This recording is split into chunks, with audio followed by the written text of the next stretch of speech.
Alright, today's video is on the Wheeler Engineering Fat Wrench. How to use it, what its functions are, and what I think of it overall. One thing I will say, I have a lot of Wheeler Engineering tools, and if you're working on firearms, they're actually a good source of decent tools to that won't break the bank to work on your firearms. Anyway, without any further ado, let's get on with it. Oh, and don't forget to subscribe. Hit that button right there. Alright, for some of the basics, it does have its own little case, which is good for a precision tool. Comes with a variety of tips that you might use when you're installing a scope base or a scope itself.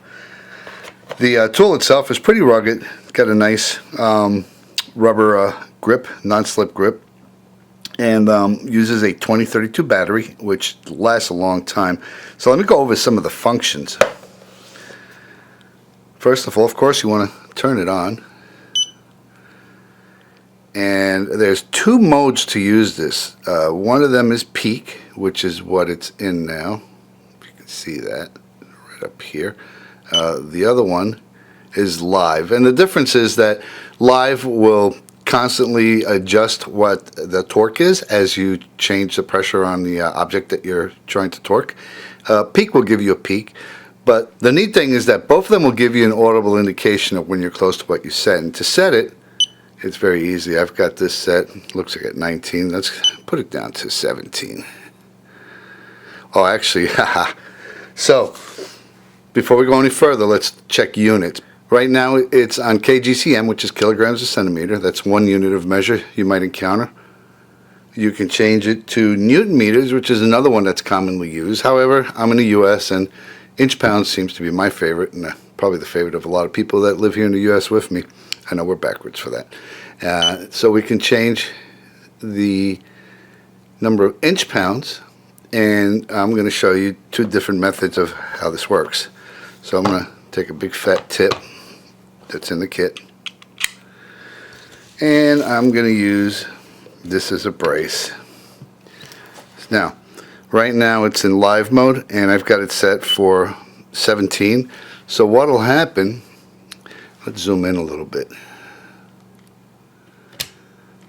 So what's going to happen is I approach 17, it's going to give me some slow beeps.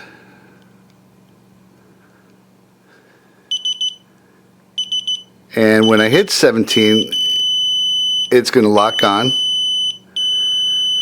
If I go past it, that's an alarm. You've over-torqued it.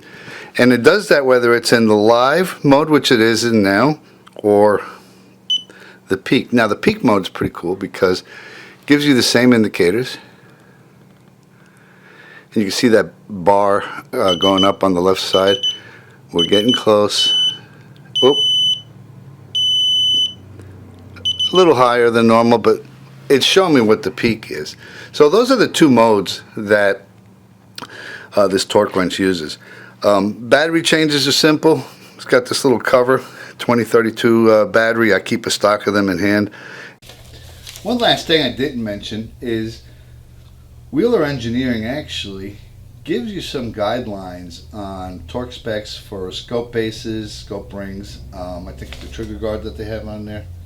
Do you use it biblically? No, I would use whatever the manufacturer of the scope or the scope base recommends.